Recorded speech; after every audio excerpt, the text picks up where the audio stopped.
Welcome to Quicksand, the most important news in pharma and biotech this week. The FDA finalized guidance on developing drugs to protect against inhalation anthrax. The guidance finalizes a draft released in 2016 and has been updated to revise the indication of prophylaxis of inhalation anthrax to cover both the pre- and post-exposure settings.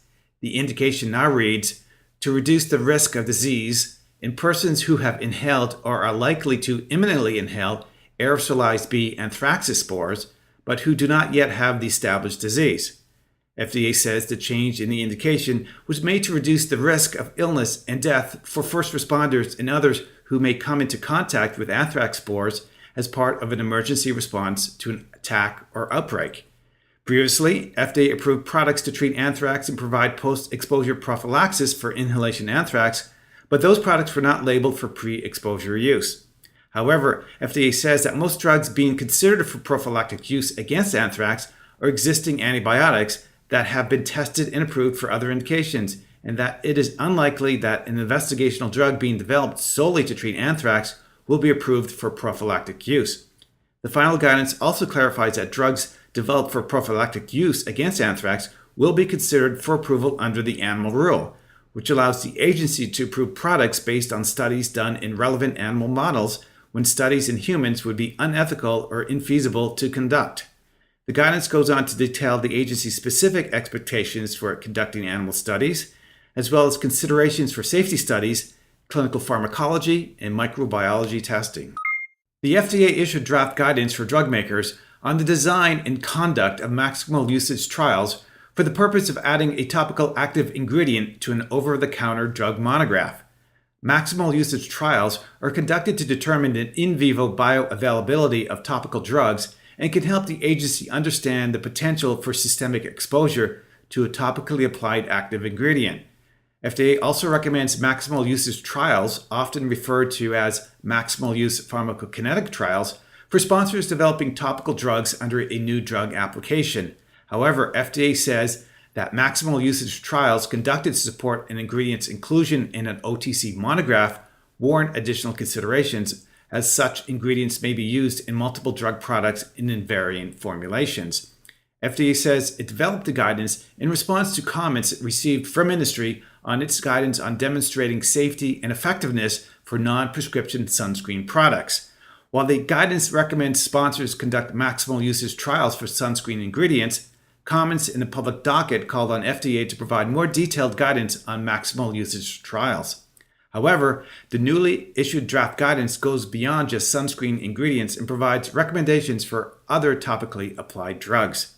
The guidance also lays out FDA's thoughts on critical study elements for conducting such studies, data analysis, and special considerations for special populations such as pediatric or elderly patients. Following the release of two draft guidances on enzyme and transporter-based drug-drug interactions last year, the FDA is asking for input on developing new guidance on assessing pH-dependent drug-drug interactions. Those guidances were developed to aid drug makers when evaluating investigational products for drug-drug interactions, or DDIs. However, FDA says those guidances do not provide a framework or recommendations for assessing DDIs caused by drug-induced changes in gastric pH. For a drug whose solubility is pH-dependent, concomitant administration with an acid-reducing agent may affect its absorption and systemic exposure, potentially resulting in loss or efficacy or, in some cases, increased toxicity, FDA writes. FDA says this is of particular concern due to the widespread use and over-the-counter availability of drugs such as antacids, H2 blockers, and proton pump inhibitors. As such, FDA is calling for input from the public on a range of questions related to pH-dependent DDIs. In particular, FDA is asking what are the characteristics of drugs that are susceptible to pH-dependent DDIs and whether a stepwise approach can be used to evaluate interaction potential. FDA is also asking for input on different approaches to evaluating DDIs when it comes to pH-dependent DDIs, study design considerations, and whether the findings from a clinical study looking at one drug can be extrapolated for others in the same or in a different class. The European Medicines Agency opened for consultation a guideline laying out the principles for managing investigational medicinal products for use in a clinical trial and in accordance with good clinical practices and good manufacturing practices. The guideline says investigational medicines should remain under the control of the sponsor until after completion of a two-step procedure, which consists of the batch certification by the qualified person and the regulatory release by the sponsor for use in a clinical trial. Both steps should be recorded and retained in the clinical trial master file held by or on behalf of the sponsor, the 6-page guideline says.